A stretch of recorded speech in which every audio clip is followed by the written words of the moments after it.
Do you want to be a legend in your own kitchen? How about with scones? Yes, scones. If you're unfamiliar with them, you've probably seen them in a bakery, but they're just terrific. It's a cross between a cookie and a muffin and something like that, but it's a great relaxing thing to have for breakfast, afternoon, after dinner, cup of tea, cup of coffee. Just shut out the world and have a scone.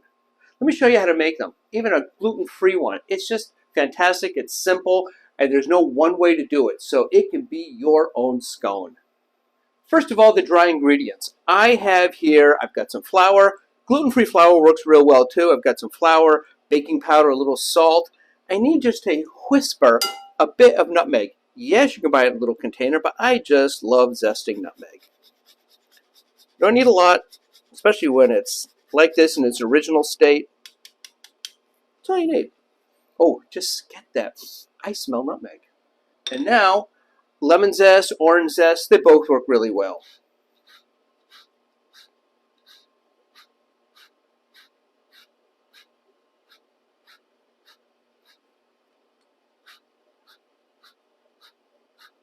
Remember, you got to hold on tight to whatever you're zesting because you don't want to drop it into a bowl full of flour. It's just going to be a mushroom cloud of flour going everywhere. So hold on tight to your orange or lemon. Now, whisk it all together. Just doing that just to make sure it's all distributed evenly. Now the butter goes in, cold butter, and it goes in more easily if you have it cut into little chunks like that. Now, a few ways to do it. You can do it with knives, a couple butter knives, and just kind of cut them in. You can use your hands. That gets a little tiring. I like to use this little $4 tool. It's called a pastry cutter. Really, what it does is it just gets the butter mixed in with everything. Looks like not much is happening, but you have to kind of keep doing this. Kind of keep moving it around. And after early on, as you start doing this, push the butter through. Just do that a couple more times until it all becomes incorporated.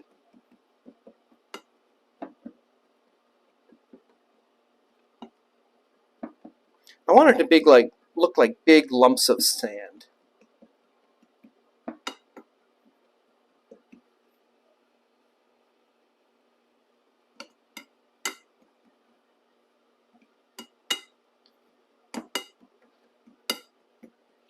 See all those big chunks of butter? If this had been softened butter, it just would have been kind of mushy and flattened all over the place. But by putting in cold, it breaks up nicely. See, almost there. Getting rid of those big pieces. And if there are a few bigger pieces in there, it's not a big deal. You just want it to be as incorporated as possible. Mix it all in.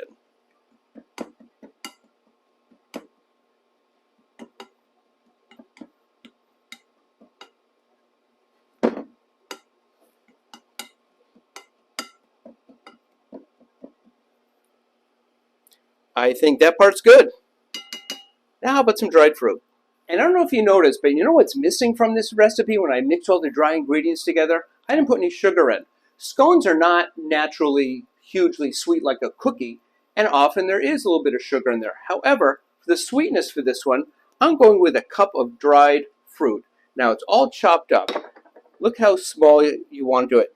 That won't take you long. Doing a cup of this dried fruit took me not even 3 minutes.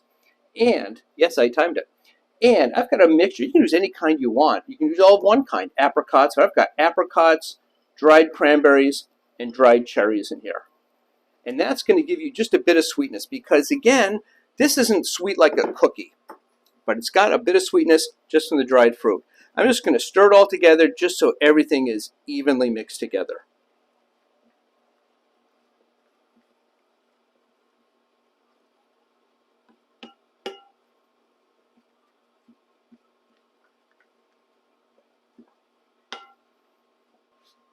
They're just 3 wet ingredients. I've got some vanilla, I've got a couple eggs, and a third of a cup of milk.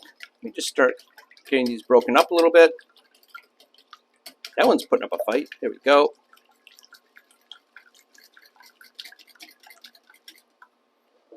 Third of a cup of milk.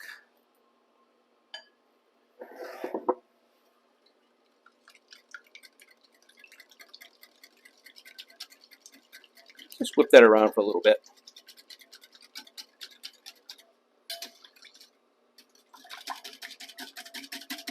Getting it a little bit frothy. Don't hear that word often enough. Frothy.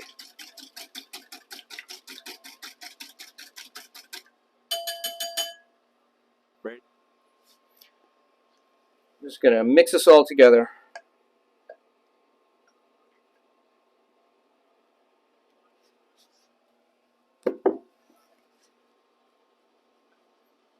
Here's a secret nobody tells you. You want to use this, do it with a spoon.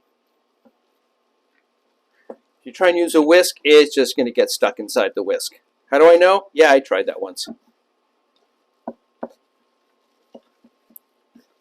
It's not a dry dough. There's a little moisture to it. Just getting everybody mixed together. Scrape a little bit off the sides.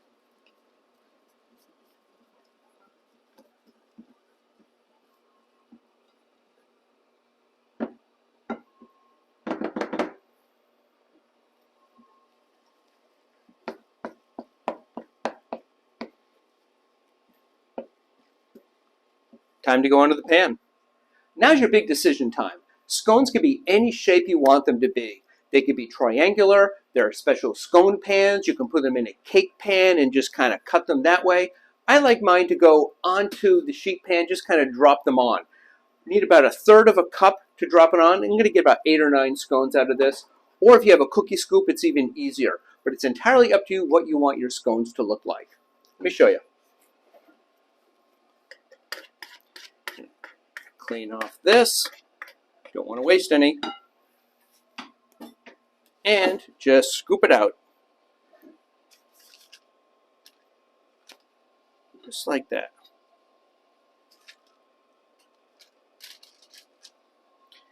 And it's not like you have to put them super far apart necessarily, but they've got plenty of room on here because these aren't going to spread far like a cookie.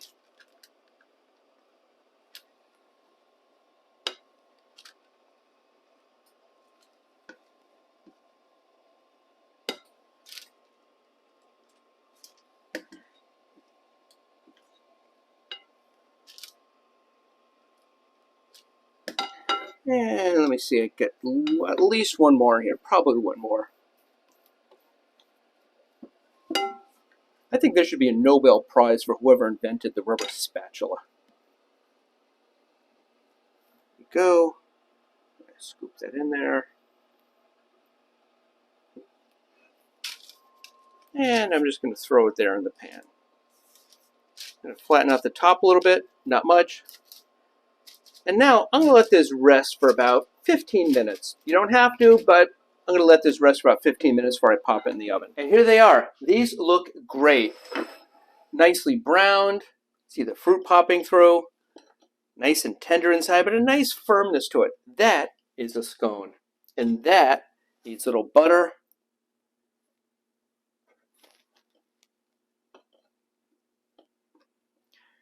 And I'll put that there. Maybe a little jam.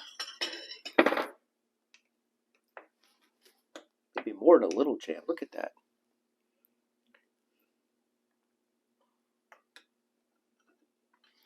And there you have the scone. Perfect for a cup of tea. Sit down for the afternoon, read a book, watch a movie, have a scone.